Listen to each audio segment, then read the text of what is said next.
Yeah, I can. Can you go ahead? We'll cut out whatever we need to cut out here. So. No, no, you do your thing, my friend. Hi, everybody. Welcome to my planet Tri-toria. This is the music we hear from the birds and the squirrel in Tri-toria. Tigers and squirrels. Yeah, And because dolphins and dinosaurs and unicorns. I don't know. Maybe they have three corn in Tri-toria. It's an ultra three-dimensional planet. Ah. And yeah, these guys are from Austin, Texas. Tri-toria is the name of the show that you are listening now. And Tritonal is the name of the group of DJ that produce the music. And right now we are listening to Estiva from India. It's a real cosmopolitan type of thing. So, Yeah. hey, happy now, everyone. Let's riff with Ryan. And I might try something else. I'm just gonna feel the groove, man.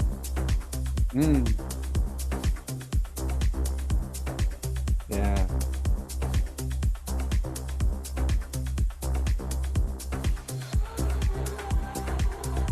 Okay. Alrighty. Welcome, my friend. Thank you. Should I lower the music a little bit now? Yeah, sure. Because on my side, it's probably louder than yours because, you know, these iMacs still have Harman Kardon into them. So it's very like, all my room now is... And if I don't lower the music, I'll be completely, how could I say, space. We need to turn off the lights. We need And also, I don't know, do you put it on YouTube? Yeah, this goes on so- YouTube. So now that's the other thing that you... I know that sometimes I use their music on my show, and that's okay. Actually, I did a show a couple of times called the Fragile Manifesto, and I used the song from Dave Gahan, Fragile. What is the name again? Fragile. I forget. And I love that group. It's one of my second best group, Depeche Mode. And they literally like cut me out, like they blocked my video everywhere. I was like, just for the 3 minutes. So to make sure that after the live, I could still keep this video, I removed the 3 minutes of I was playing the song. But usually I don't have any more problem. They could say it's gonna be blocked in some countries, sometimes stuff like this. But YouTube, it's kind of very bizarre. But I won't get into too much of this because I try to have. Because now, like, you know, yesterday I was invited by some of your fellow American to listen to the live speech of Dr. Kennedy. No, it's not a doctor, sorry, but RFK. About RFK peace, about peace and diplomacy. That was very powerful, very moving, and it's been cut off live from YouTube, but it was still live on Rumble. So this is why, guys out there who might listen to this, because with the permission of my friend Ryan, I might also put this for beautiful conversation on my channel. Subscribe to Rumble. Whatever, right and left, forget about conservatism, liberal. That's not the thing. It's about freedom. Yeah. It's about freedom of speech, freedom of expression from all sides, all dimensions. Freedom of association. Freedom of worship, freedom of action, and respectful communication and non-violent interaction. You know, and freedom of pleasure. I know this is in French. This is a Canadian. This is him, actually. Yeah. One of our greatest author and philosopher in Quebec. And he wrote that book, Le plaisir de la liberté, the pleasure of freedom. The right to have pleasure on this earth experience. And he passed away, of course. I said, of course, like if it's an evidence, but I see lately. When did he write the book? This book? Yeah. I read it the first time I was 17 years old. And it's an interesting book because this guy was what you will call in the United States a real patriot in the sense of his roots, his French roots. That because Quebec and Canada, and also we had the land all the way to Louisiana. That's why if you go to New Orleans, you still have some of my cousin there called the Cajun or the Acadian or the. So yes, we had the land before. We actually everything around the Mississippi. If you go even in Wisconsin, you will find French named cities still of today, and it's kind of amazing. And even Detroit, that Detroit is a French word. No, Detroit. Exactly, it's a strait. It's with a strait, and it was found by a guy from here, Trois-Rivières. That boat from Trois-Rivières. Trois-Rivières, it's a small town between Quebec City and Montreal. So and he was a repair guy for the windmill type of thing. So he went to repair a windmill, and this little settlement of English or French, they were like a mix, because back then they didn't care about, like, it was the final frontier, So it's just after when the American rise up against the king for the Tea Party. This is when the trouble happened. The Boston Tea Party, way back. The Boston Tea Party, this reform of taxation without representation and stuff like this. It's just amazing. Yeah. I live in a carpe diem in the right ear right now, but that book, I mean, it's universal, it's immortal. I wish that they will have translated in some other language. I don't think they did.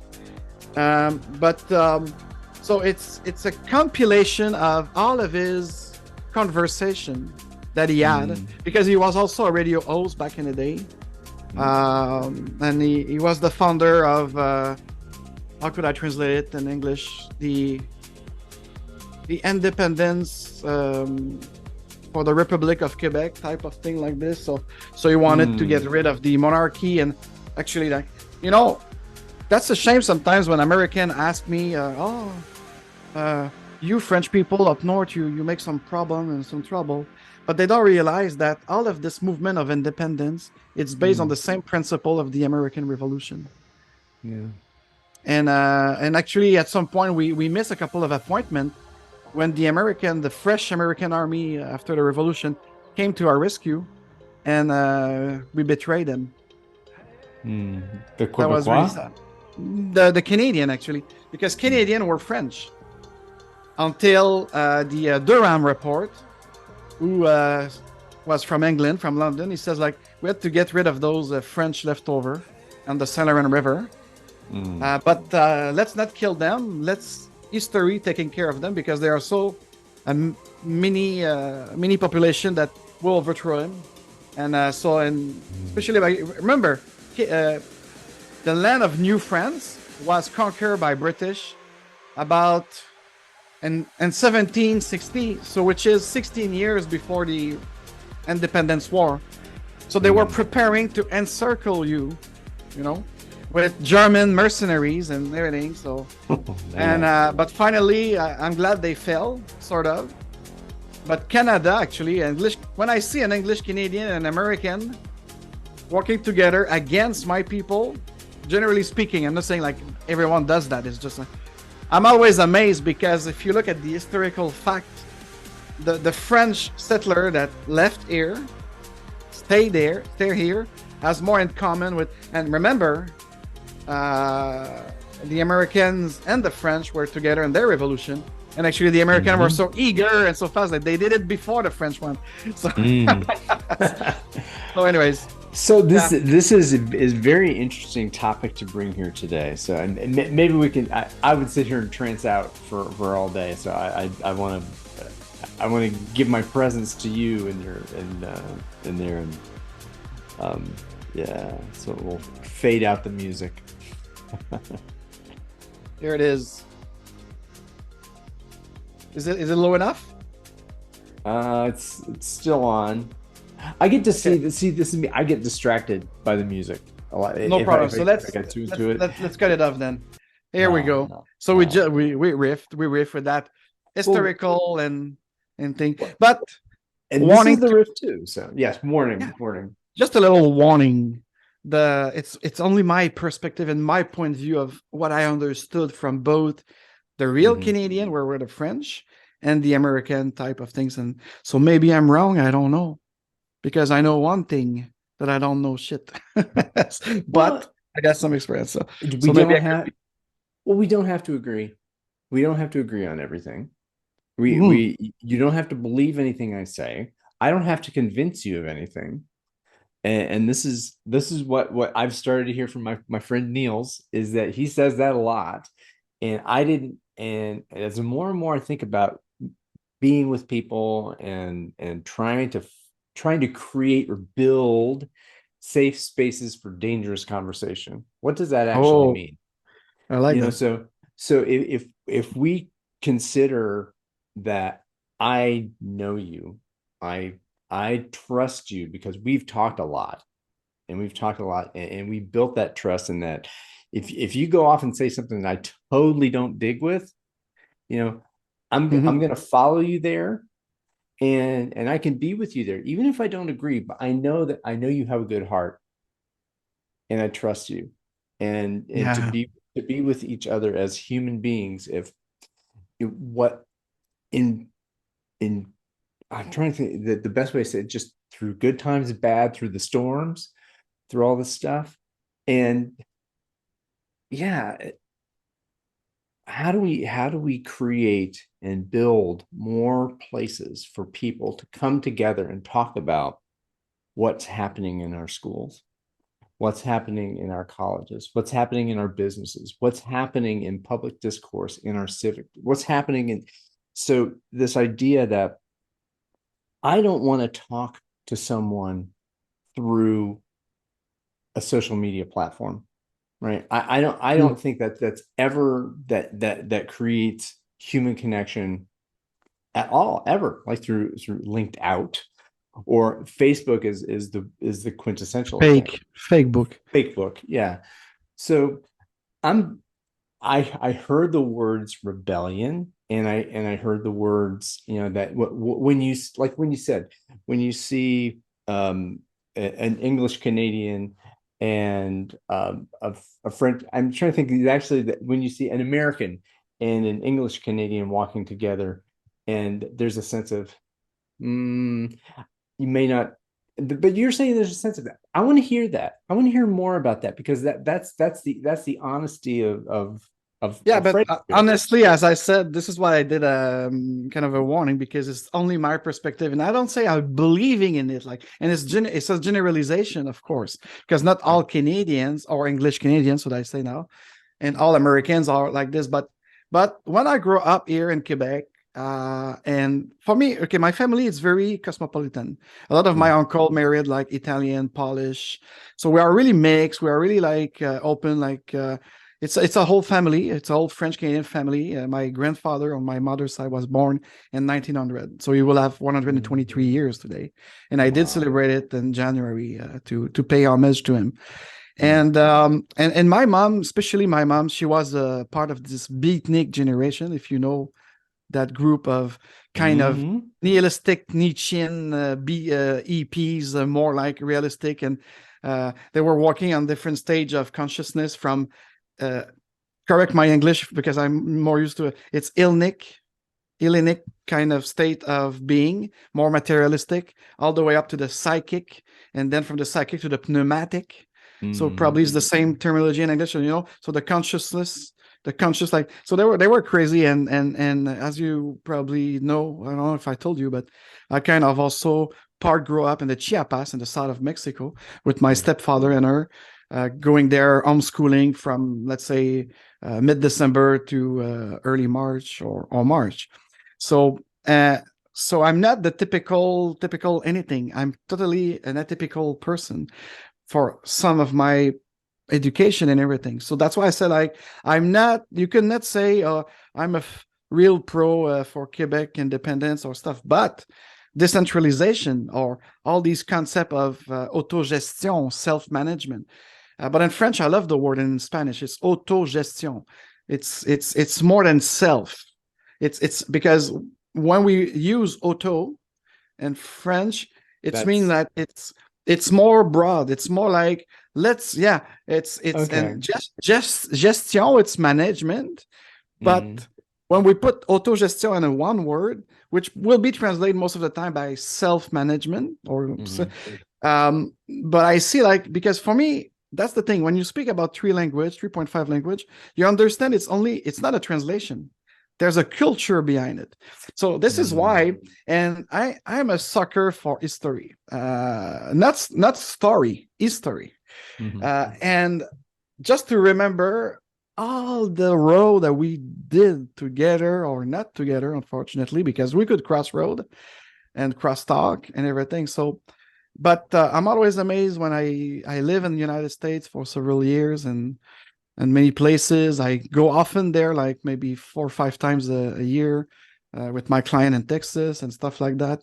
And when we have a beer after work and stuff, like, they're always amazed when I tell them that English Canadian, most of them, they are actually the loyalists that flee from the Revolution War or the Independence War. I don't know exactly the correct term. The War of Independence, The War of Independence. the Revolutionary War. It's Revolutionary okay. War. Both terms are okay. So that's why, like, sometimes when I was a kid, seeing these English Canadian, even in my province, because we have still arguing that try to make friend with American, you know, to beat us, the French. And so that was onto a sociological, more individualistic level, but on the historical and the more geopolitical level, France and United States were very together against the British Empire at some point. So Yeah. that's why for me I make those kind of connection that nobody else does. And I said to myself, there's something wrong in the psyche of the collective and the individual. Because if only they knew that the Canadian, because the term Canadian was the colonists of France, of New France. That's nothing to do with English speaker. Actually, Canada has been built on the back of all the native nation and the French. Because the English came and stole it, like they tried to do in India, in China, and everywhere else in the world. So that's this is not an opinion. This is a fact. This Sure. Well, I mean, this is where we get to the point of how much of the horrors of our history do we need to relive and renegotiate and adjudicate now with 5-10 generations beyond. And again, I have a neutral heritage, pretty much. You know, mine's from the pop sides from Norway, a couple generations back. And so again, we're all mutts. So many of us are mutts here in America, but so it's Norwegian plus the funny, my grandpa's wife, not my grandmother, had a Methodist minister in there. So we had an English Scotch Methodist minister, then the Norwegian bit, and then my mom's family is from Germany and Eastern Europe, a couple generations back. So, and I don't have a dog in that fight in terms of where were you in the World War II, and what did we were you with the Nazis, and were you imprisoning the Jews and part of the Holocaust? Well, no, that wasn't my heritage. Well, were you in the American South? Was your family in slaveholders? No. Oh my God, yeah. Did you? So and so many folks here in America of the generations that we are in now, it really. Now I'm gonna speak for other folks that I see in the world, but it pisses them off that you've got privilege. You are responsible. You generation now are accountable for the sins of the fathers, and the sins of the fathers going back to 1619, the 1400s, and then 1492. 1492. Noam Chomsky wrote a book back in the late 90s. Actually, he wrote it for the celebration of the 500th anniversary of the alleged discovery of America, because if you ask me, It's not because a European discovered America in 1492. It was, but he said the name of the book, if I remember, it's 500 years, 501 years of genocide and conquest. So here we go. So he set the table with a broad thing. But I like what you just pointed out, like that too many people and this, let's call it like it is, the wokeness movement, try to associate the descendant or I know some family, powerful family, have that kind of, continuity, but the majority of us, when we argue in campus or any other space, as you mentioned at the beginning of this riffing, let's try to create places where we could actually have emotional and psychological safety to express ourselves and to be free of having pleasure in the discussion and having a conversation, a dialogue. Not just whatever it is, a lecture of something and prevent someone to speak. But for me, I'm very despair when I see what you just mentioned, like because your grandfather was involved in this and I mean, at the end of the day, we are all unique being in flesh and in spirit. We could have, of course, there's a theory out there about bio memory or biogenetic memory. And a lot of people who do now biogenealogy, they will try to, and the physical threat that, like people will say, I'm literally my father. I'm a clone of my father with the face, but I got the eyes of my mother. Okay, how fair useful enough. is that? Exactly, but it's because for them this scientism is not science. They try to put some kind of scientism to actually comfort their point of view of you are responsible because your great father did that and genetically you have it in you, so probably spiritually you have it in you, so you have to pay now. So that's what someone tried to told us in a bar in Austin, Texas the other day, and he was kicked out of the bar because he was not enough open to other perspective. So that's the other thing. When I said sometimes on my show, could you please invite me on the side of your table and I will invite you to the side of my table so we could share perspective on top of just arguing about being right or wrong. It's nothing about being right or wrong. Is the pursuit of the truth or the happiness. For me, it's secondary to being fulfilled and enjoying life. And enjoying life as social beings with each other, for each other, doing things together and experiencing our shared humanity. Like that basic stuff, like music, art, love, dance, the play, sport, all these things that have zero to do with the policy making discourse. I think when you started talking about that, the experience in the bar, and I'm saying also the experience in social media, where do these loud conversations happen now? That at least where I'm aware of it, where they happen now, it's like you see these videos of the congressional hearings, or you see the school board hearings and people coming up to the microphone and yelling at the school board and making their case to you did this, you did that, you're banning these books, you're not banning these books, you're letting biological males into the locker rooms of the females, blah blah blah, so people come up to say their piece, and then we've given, we as the school board or the local municipal government have given a place to share your piece, right? And then you say, screw it, fuck it, I don't care. Maybe you embarrassed me a little bit, but I still have the power here. So that, and in Congress, and I've heard this too, so you have the congressional blowhards that they get and they grill the people like I ask you this, say yes or no, did you say this in public, and why did you say that? And that it's performance, right? So that in the school board, people that you go to the school board, it's performance. It's congressional hearings, it's performance. But you know what? The real, I believe, and this is my belief, you don't have to agree, whatever.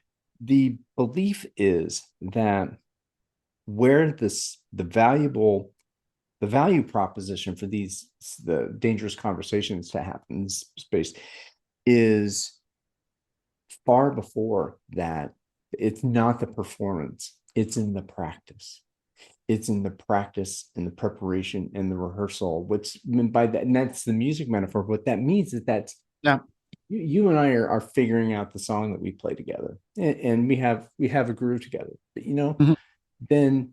then there's got to be a place where people can get together where it's I'm not at work, I'm not at church, I'm not in public, I'm not performing for somebody else. I am with the people I care about and the people that they care about that I may know or may not.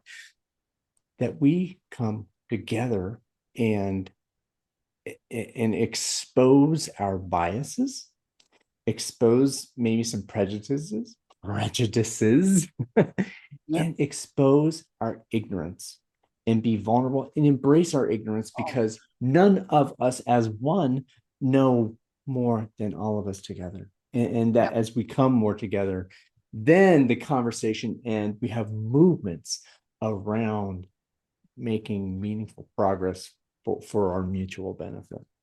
But can I ask you a question that I ask to anyone that's watching it as well, and they could put it in the comment below their own answer. I would love to read that. Waiting for mine explain. The question goes like this: you talked about vulnerability. What about authenticity? What about just being? We talk about music and riffing. I won't play it right now because I prefer to have a conversation with you. But there's a great sound that sometimes saved my life. Literally saved my life. It's very popular kind of trance music called Just Be. The lyric of it, because a lot of people say, oh, trance and techno music from those DJs in the club, they couldn't understand the end depth of the things. But right now we are surrendering. I don't know if you saw the movement of music, especially music with lyrics.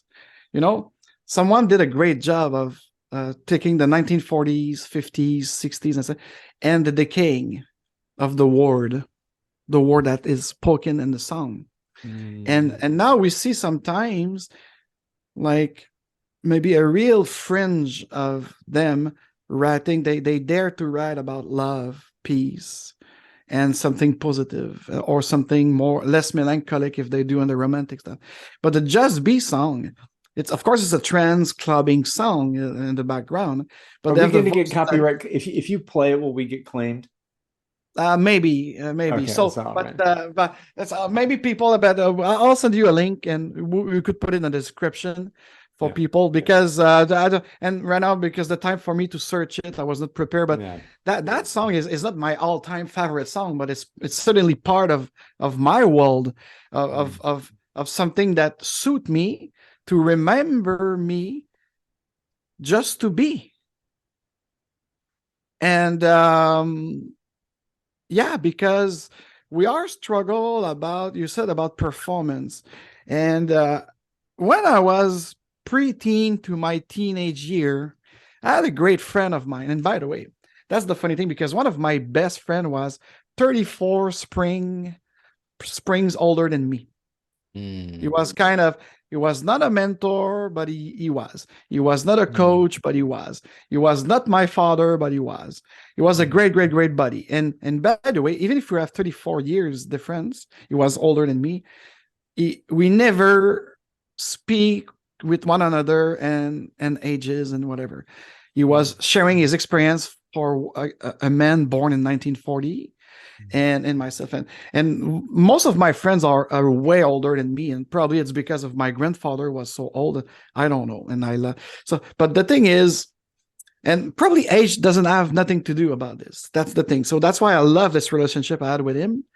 And but I learned a lot, and he learned also a lot from me. That's the funny thing, because we talk about vulnerability, and that's the thing. He says, like, I learned so much with young people. And I'm at that stage right now. When I go to my lab in Tulum with all those 20 years old entrepreneur and software developers and blockchainer and stuff like this, I learn a lot, even in Scrum, even in DevOps. They didn't go through everything I went in the last 20 some years of having certification and blah, blah, blah. And they get it. They get it a lot more than any other LinkedIn out people who spread fucking bullshit on their post. Just blah, blah, blah, blah, blah. I know it better. Scrum is this. Kanban is this. And now these young entrepreneurs, they don't fucking care about it, Ryan. They just want to have a nice experience working, provide a nice experience to us using their apps or their wallet or whatever they produce, and that's it. They want happiness, and they understand that happiness is not a mean, it's an effect of being fulfilled, of Mm. achieving Mm. something, of winning even if you lose, because when you lose, you know that you're going to learn something, so you win. So I love the spirit of this new generation, and most of them are not from the Western country. So that's the thing. So the future may lies, and people who had another perspective than ours, they didn't have life served to them in a silver plateau, Mm. and they get it more. They get it more. They get the thing. It's just common sense and natural way flow of thing. Like so, and they will come to me. Oh, could you at least help us bringing some structure into what we do naturally? They saw me. I'm really amazed that they get to build Scrum team without a Scrum master, and it's more efficient. It's more efficient. It's more pro efficient than any Scrum team that I see even in Boston. If Mhm. you see my in between the lines, what I'm telling. So Yeah, even from no. the creator of Scrum, I think they get it better even from the creator of Scrum, because it's not about putting a name on a system, on a thing, and I'm guilty of it too with my Dairy Agile podcast. Sometimes I'm just doing. Do I do it by some kind of cognitive dissonance in my mind? Maybe, I don't know. I'm so an imperfect being. And Mm. talking about vulnerability, have you read that book? I have not. I know Lencioni's stuff, but yeah. I know it's a bit mainstreams and kind of kitsch, whatever, but really, I was reluctant first when some colleagues talked to me about it. I read it. Mm. It's a very nice tale.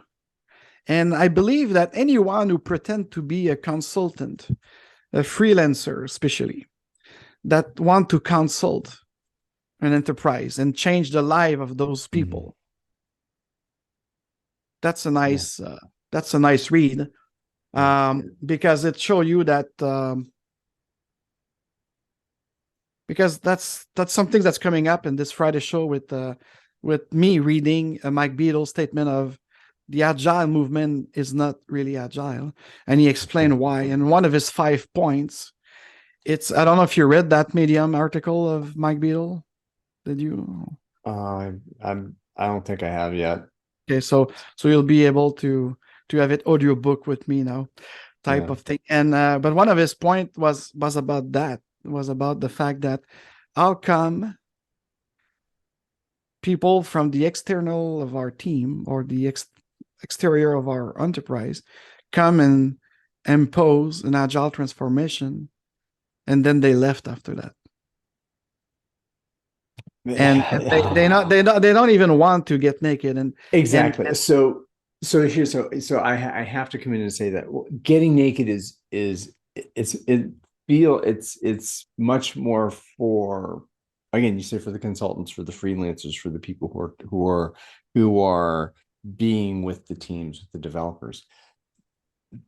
But in the way that our organizations have been structured now, as if you only view from the hierarchy and the shareholder value bit, that these folks have no interest. Like you're saying, they have no interest in being naked.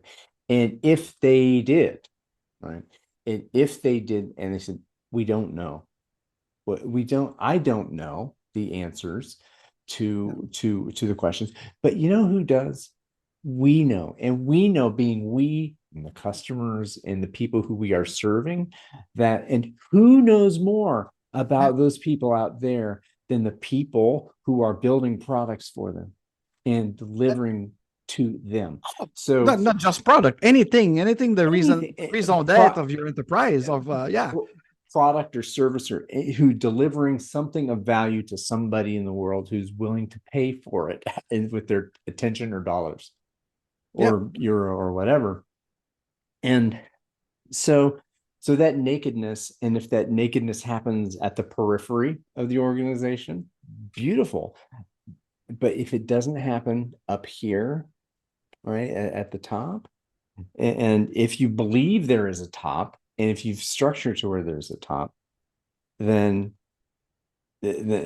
then as much beauty as you create in the real periphery, in the value creation place, uh, it, and it's sad to say it that if they don't let go, if the folks, and they are human beings, okay, so the folks who top manage, they are humans too, right? They have incentives. They've learned the way they're going to navigate the world, and they have learned, they have gained status and money and all those things that, Yeah. and then, oh, I'm a benevolent, the benevolent dictator, up the top. But Wow. the question becomes, and this is getting back to getting naked. If only there were, if if it, the folks who might possibly believe that it has value to say, I'm gonna dial down my status seeking Mm-hmm. and share my authority and the distributed decision rights with those of you who I trust, who I'm paying right, the market really pays them, the market pays everybody. But so you and I we can get naked. We can get naked with each other. We're talking about this. That what are those safe spaces that we can invite the folks who are in the halls of power into, so that they can become vulnerable, so that they can share their ignorance and claim that ignorance and be proud of that. I am ignorant, but I am ignorant and curious. I'm ignorant and curious and willing to trust and give my love. Say the word love.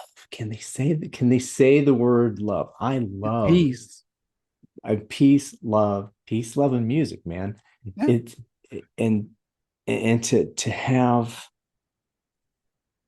to again, I believe that it's possible that this kind of change, these loving organizations, that we can be with each other, for each other. And but how do we?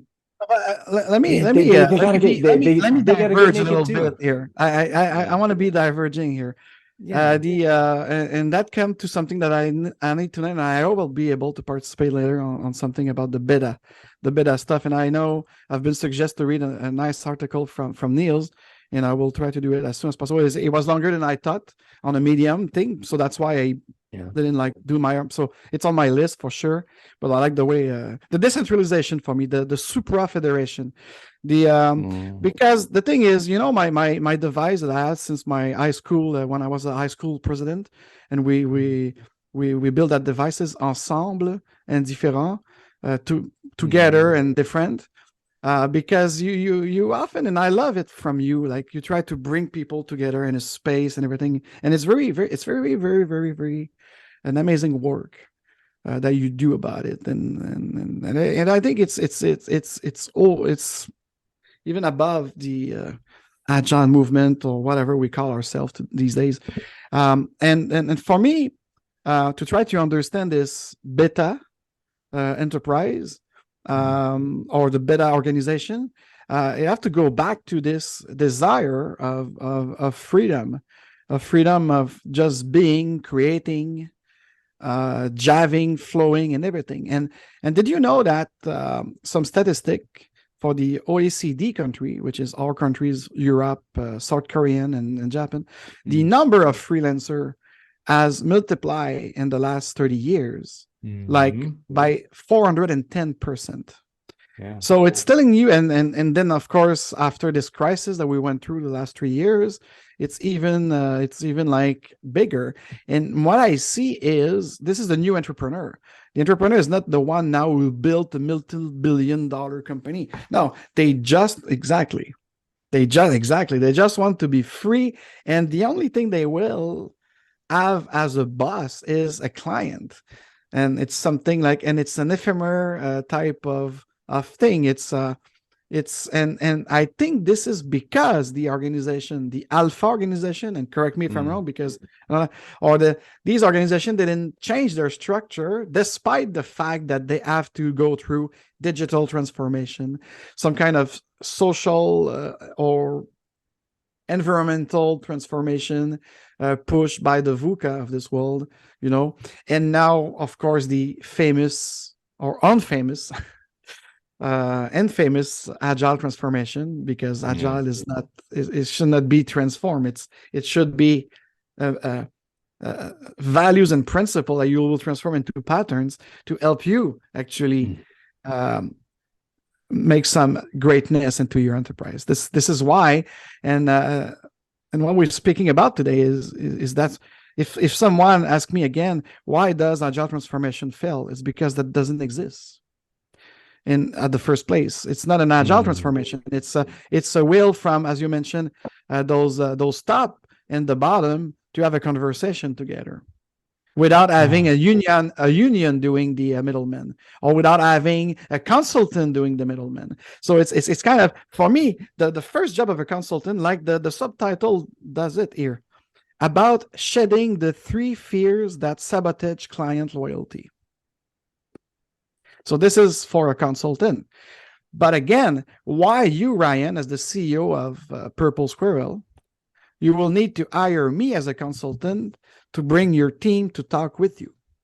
Because the essence of, I know I make it very simplistic, but if you look at it, the McKinsey of this world, the Accenture of this world, the too big to fail, the big four, and the audit financial, P&W and everything, they exist because I'm assuming, because you'll teach me with Niels, that the Alpha organization didn't get it. They didn't have the power themselves to bring the conversation into a space. So they need external firm, external consultant to do so. It's just an hypothesis that I'm putting out there right now today, because I don't know. And I might study it because I'm writing a book right now on this above organizational structure chain that goes to anyway. So, and I'm thinking of it, and well again, but what's the hierarchy? And again, people call it the patriarchy. Whatever business structure has the myth of male power. Huh? You have to read the myth of white male power. Yes. But again, if you have a conversation at that level of that abstraction, like if you take the absolute top earner and bottom earner and the 2 defined genders for birth certificate, whatever it is, not taking gender identity out of it. I don't because my kid identifies non-binary. So, but I'm saying, but the idea of a hierarchy, what's the purpose of it? The purpose of it is to enforce compliance towards a set of bureaucratic rules, right? And you asked me to help you being more agile. It won't work. That's why it's failing. Right. That to have agility to at least maybe there has been an agile trend. I don't know, when did that word even begin? When did that happen? What was the first project that was? Let's ask Jim I. Smith on Friday or Jeff Shutterland next time. I've got a video or Jeff talked about it. They spent one day to came up with that word. And as I told you last time we spoke on my show, it could have been jazz. Just to counter to classical project management. It could have been jazz product evolution or something like this. Mike Beadle taught me that story. And I think Jim I. Smith, if you go to the agilemanifesto.org, don't just read the 4 values and the 12 principles. There's so much other things. Jim's story is Jim's history, the history for me, that kind of sparked my belief in, there's really something underneath. There's something that has not been said with 4 and the 12, and that Jim is really getting close to it.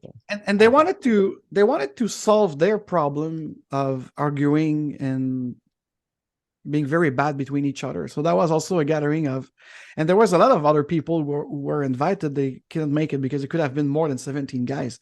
So at the end of the day, after months and months of discussion on news group back then, because there were no social media, but there were these MARC, Usenet and Merck. And exactly. So it started like this. And actually I was there witnessing it myself on the Undernet network. Seeing the argument of these guys, and it was all about the method. It's exactly what's happening right now on Linked Out, but with a more deep sense of wanting a real solution that came to this weekend at Snowbird, Utah, to ski together, and actually the 4 values were written in a coffee break where half of the team were skiing. And then when the other who wrote the value went out to take a break, the other guys wrote the principle to reinforce those values. And only so that's why I call it the morning value and the afternoon principles. And here you have it. Period. And they wanted to make noise, but this 2001 year been hijacked by I don't want to go into detail because I know it's could be emotional for people, but this famous 9/11. 9/11, yeah.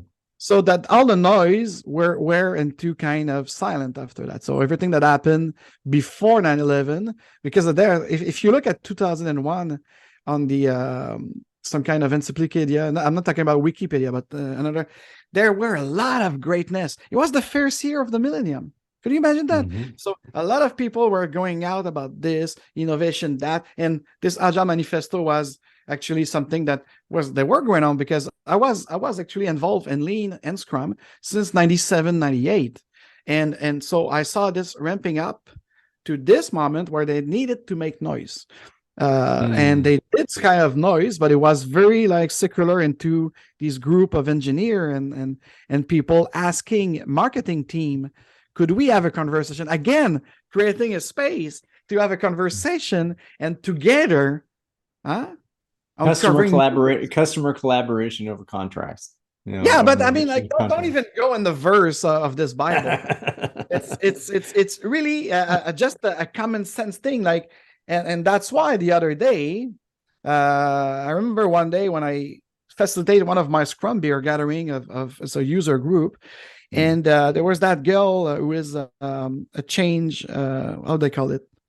OCM, it's organizational change management. So she is a change, whatever, consultant, whatever the thing they do. And that those, if you as a consultant go to an organization that they have a strong ECM, enterprise change management department within the HR, human resources, I discussed that term.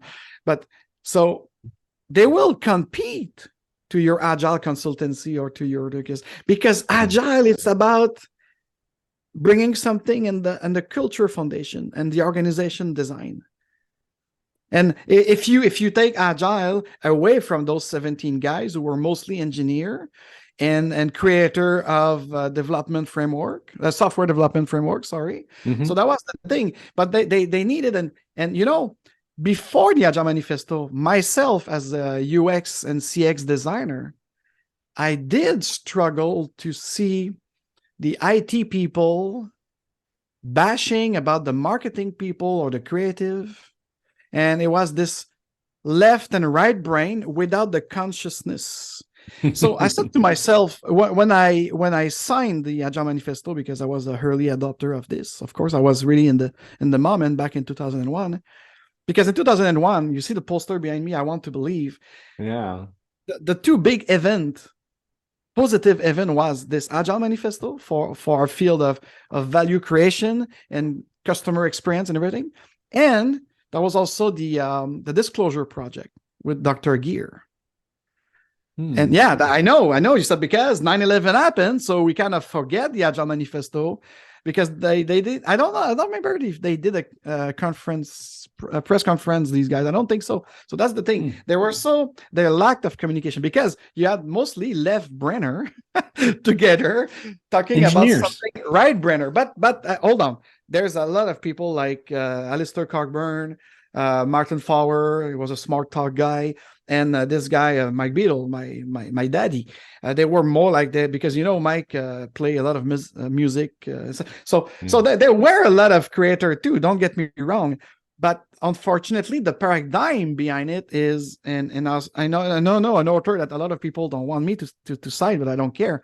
David Icke from England, who make extensive research. He's not just a conspiracy bomber. He's also a brainy human being like any one of us, trying to make a difference in this world experience without imposing it. So here's the thing. So let me ask you that question that I forget to ask. Like, why is it so important for us as social being, if we are a social being, because I don't know, to always gather together, the sense of being together, and more we try to do this togetherness, which is, I think it's important, yes, But sometimes the individuality of our uniqueness in this universe seems to have a counterbalance of this desire to be in togetherness. Is it like a paradox of our existence in this world, in this dimension? This is why maybe we always argue, and maybe every one of us is a universe. And this is why if we could understand the principle of subsumption in physics, we might ease our brainwashing, we might ease our programming, we might ease this dichotomy of ensemble with uniqueness, and we'll be in more harmony without forcing it. Because now what I see is, if someone is expressing too much of his uniqueness, we call them neurodivergent, we call them divergent, we call them fringe. The fringe minority. They're kooks. Remember our prime minister last winter? These truckers are a fringe minority, but they rise in 3 days, $3 million. They're extremists. Oh yeah, extremists. How come? And anyways, I think you quote Frank Zappa sometimes, and I don't remember exactly the thing, but yeah. And so there's so much others, like yeah. So that's the question. So please, in the comment, participate with us. Tell us in the comment what is your, because for me that's the thing. Subsumption is, I think, is the perfect. When you look at the atom, when we study in physics, I need you to explain subsumption for me. I keep seeing it in what you're saying. Yeah. I probably can't do that in 25 minutes or so, but how is that? Yeah, the basic, just to help me get our language. When I see some of our colleagues in organization change management, they call it like this, try to figure out network of influence, or network of power exchange, or decision making, and everything. So everything that we do with Mizik and Niels and all of these people, it's great. But people like Beetle and I, who study in physics, we are like this, like a cat smile. Because we know that, oh, and by the way, because I brought a lot of books just to see my other side. Yes. It's again in French. It's Hubert Reeves. For those, it's probably one of the most preeminent astrophysicists. Okay. Malicon. Okay. Malicon, it's a very nice village in southeast France, where he's retreating. He's doing his retirement now, and it's called here in French. It's a reflection of nature observer. It's my free translation, and in that book, it looks like these guys was probably the most vulgarizator, better than Tyson. What's his name again? DeGrasse Tyson, and better than Neil deGrasse Tyson. Yeah. These guys actually is in 3 language, by the way. He was at many university, but the amazing thing is by observing nature, and whether you know or not subsumption, you realize this constant geometry, this constant coding, and he was a pioneer of this, what we may call seeing the world with binary and non-binary equation. And a lot of people talk about Fibonacci, but Fibonacci is only a grain of salt in the way we could actually decode nature and the nature of thing. And in an archaic revival, if I tell you that it's speculation on psychedelic, mushrooms, the Amazon, virtual reality, UFOs, evolution, shamanism and satanism, the rebirth of the goddess, and the end of history. That book ought to be a lot thicker than the one that you're showing me. Yeah. And Tom Robbins, after reading that book of Terence McKenna, he says, like, it's a cyclone of unorthodox ideas capable of lifting almost any brain out of the cognitive Kansas. Reference to Alice in Wonderland, probably. What I'm saying here is subsumption. It's something very simple. In our bachelor in physics, it's the first thing that we start to study, because it's the atom reaction. Okay, and please, other physicists out there, correct me, because I'm a dropout. I'm not complete. I'm an incomplete being in that. I just did my master. I'm not a PhD.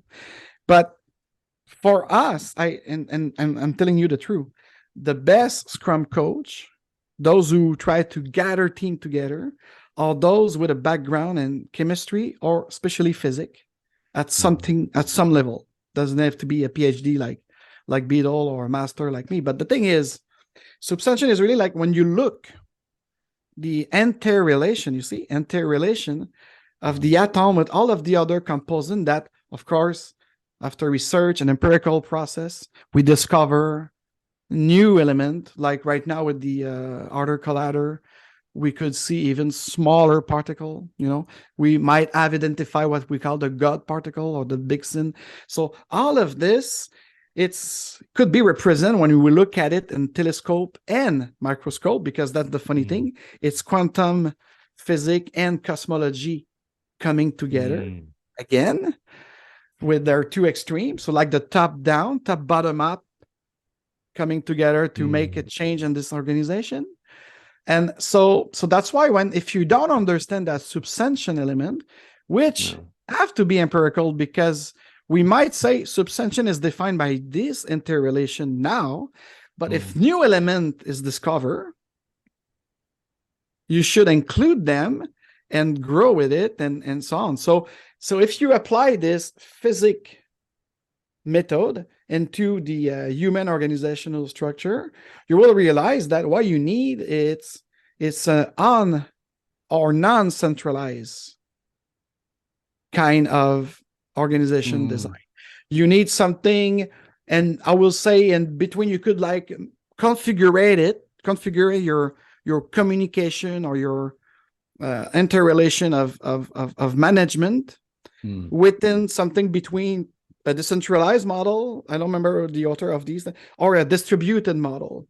Because a substantiation map of the atom with all the other elements will look like any graph that you guys came up with, and there was a guy, I love what he did. He started being three people, it's a triangle, and then you go on to making this flower of life, this flower of life, which is the most complex. And by the way, the astrophysicists discover it's a real pattern that exists in everything. This and the spiral.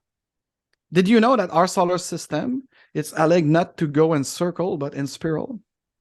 It's because our sun is doing this, moving also around the galaxy. And most of the galaxies, by the way, that we could observe are mostly spiral. Because they go, yes. Because the center of the galaxy, it's alleged to be a kind of either a big nebula that creates suns and stars, or actually I make a mistake because the sun is a star, but anyways, and or it could be also some galaxy could have not a nebula in the center, but a black hole.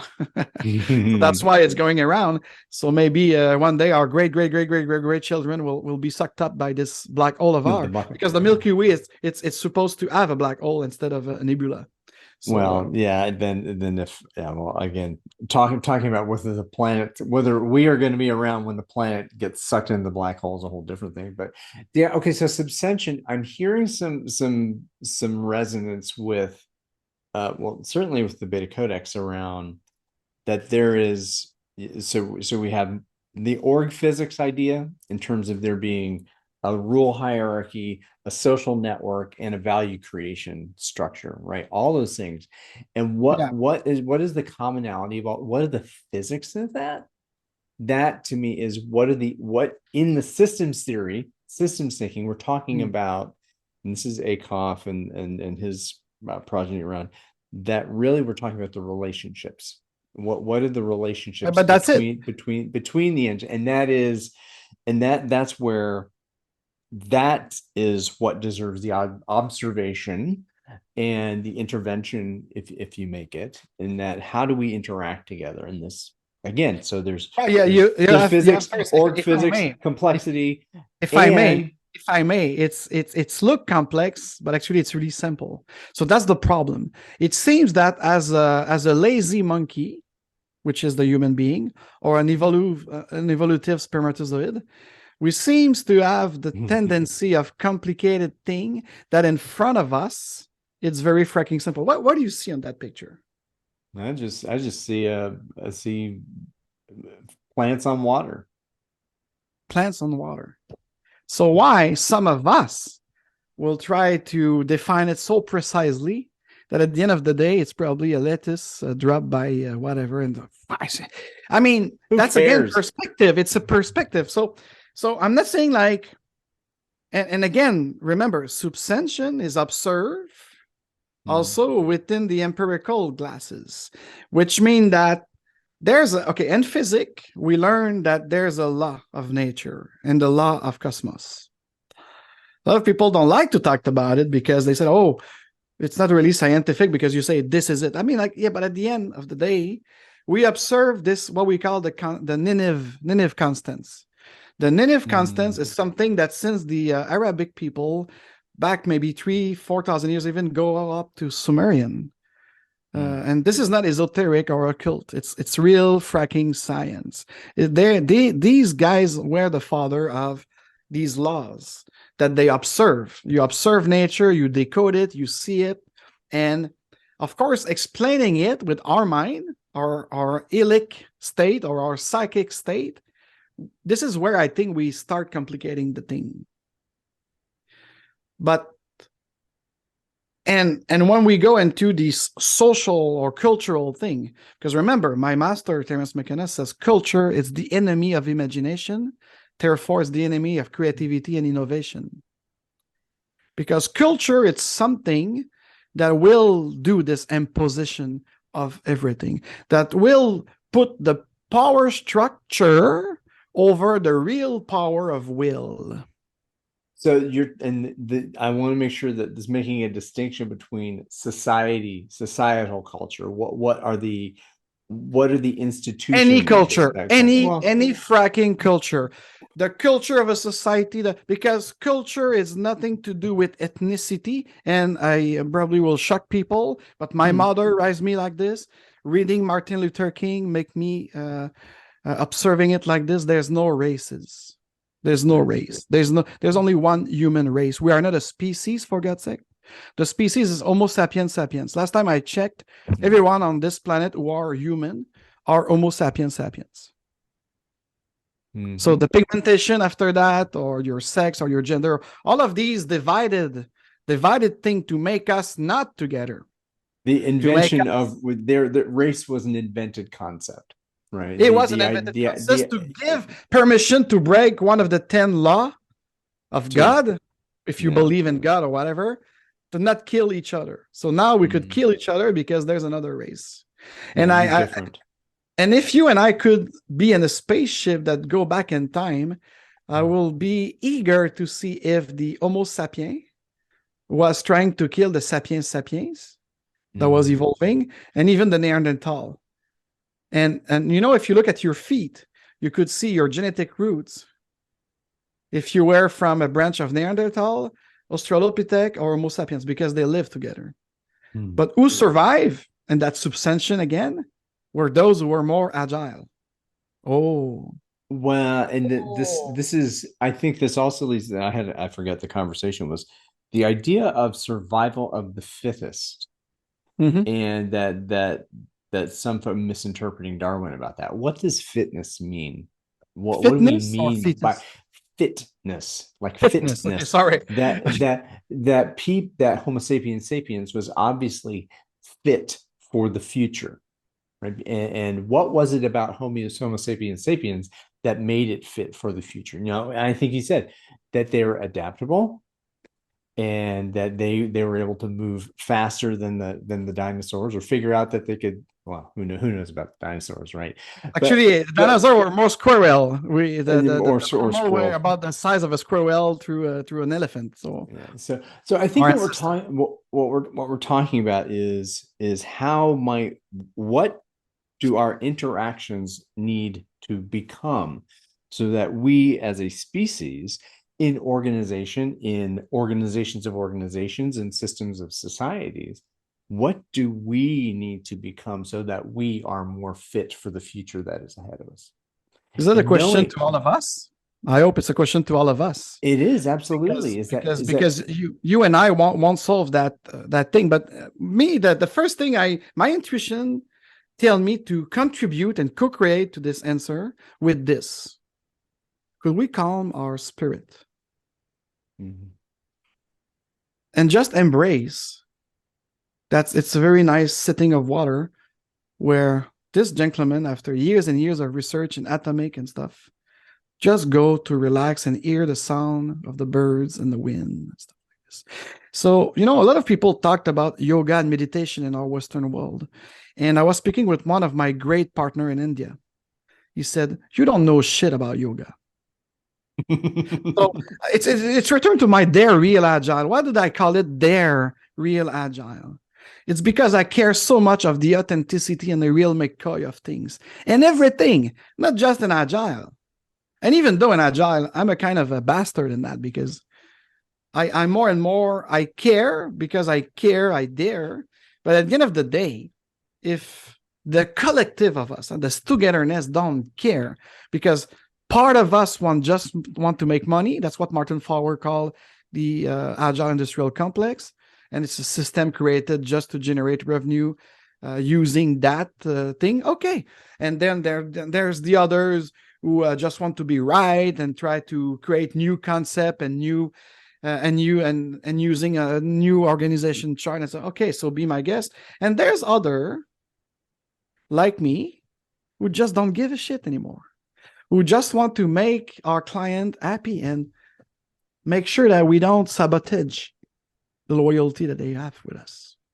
Because at the end of the day, if we like to solve the imposition as consultant, and even for permanent change manager or whatever the title you could have, project manager, product developer, or whatever, could you fracking listen to Ryan, who is hiring you?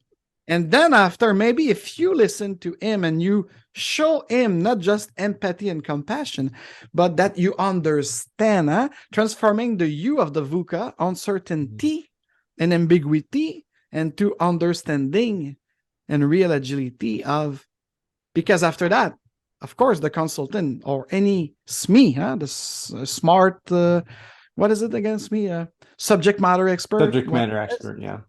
So, but we have to listen first when we are bringing to a team or a space or whatever. Okay, so let's listen to the vision of Ryan and what he will ask us to solve as a problem. And then after, let's make an agreement and a boundary management of, okay, now Ryan, I did listen to you. You said that I understood you correctly. Now, is it the time for you now to see and try something that I will suggest to you? Do you know a lot of consultant that does that? In his book, he says, like, that was back in 2003, I think. He said, according to his, I think, I'm sorry. Okay, I don't want to spend too much time on this, but I remember it was early 2000 or... He has written a lot of books after the 5 dysfunctions. That's for darn sure. Okay, it's 2010, republished in 2010, but republished. So I don't know. Anyways, the thing is, what I'm trying to say here is whether you have a good intention or not, I don't know. And it's all the play. So you talk about music ensemble or a play. So it's all a play, but at the end of the day, because you see, if you are being authentic in this world of business, especially, you will be called a fringe. And now they love to put some word like neurodivergent. I know I did the show in French, but my colleague... Alt-right, fascist, racist, whatever. Oh, yeah, but no, I don't want to go there. I just go to the business world where you came up with a proposition of something, a way to do, and there's always a guy is going to smoke at the bottom of the building with you having your espresso, and he will tap on your shoulder like, oh, Fredo, hey, come on. Just don't waste your time. It's like, take the money and do this, So that's also this monkey laziness of ours. So you don't care. Yeah, there's not me. I'm not talking about me, but there's a lot of the guy says, Fredo don't care. Don't worry about it. Don't worry about that. Just do this, and you get paid, and you'll enjoy your boat this weekend. That's the kind of just sell your mentality. soul. And this is very spread. This is very spread. And it's the same thing like what we call a stolen time from consultancy. We talk about loyalty and getting naked. So that's for me until this way of thinking didn't change. And by the way, RFK yesterday talking about peace and diplomacy, quoting his uncle. Did I tell you that I cry? He made me cry yesterday. Because it's the obvious fucking thing. We don't pay attention to each other anymore. We don't engage in real, authentic, naked conversation anymore. We are so proud. We are so narcissistic. We are so Machiavellic. And me, that this, I don't know, correct my English again, the insufficient or the, I'm so sufficient now. I'm self-sufficient. So many of our colleagues, not just in Agile, but in everything we do about business, they are so self-sufficient and, I work a lot writing that book and that theorem, so it must work. No, it didn't. Because if you have the empirical process, you could have a great idea. It's nice on book. But when you try to apply it and you want to apply it by the book, prescribe instead of describe, you fail. And that's why after you go on LinkedIn, linked out, Scrum sucks, Kanban is a piece of shit, the DevOps doesn't work, and it's because of the people. No, it's not because of the people. It's because of you trying to impose a prescribed perspective, understanding of what you read and what you've learned. I'm giving you tips to answer your question, why is it not working? And why is and it's going to be always, it's like the mafia, you could kill Godfather. There's another one, or the snake, you cut the head of a snake. It's the Hydra. The Hydra, exactly. The Hydra. Yeah. So that's why for me, I'm laughing now because we will never solve it. And even with those people who work and to manipulate our brain, even physically, with Neuralinks, metaverse, augmented reality, all that shit. For me, I was always an innovator and early adopter. I was always the first among my colleagues and friends to use a new piece of technology or even to try a new idea. This is why I was Agile before the Agile Manifesto at some point, because it's common sense. It's you talk about Darwin, but Darwin is more like Dean LinkedIn of this movement of evolution. Even if he's the creator, the thing about Darwin, and again, this is take the time. And this is, I think, a whole theme here.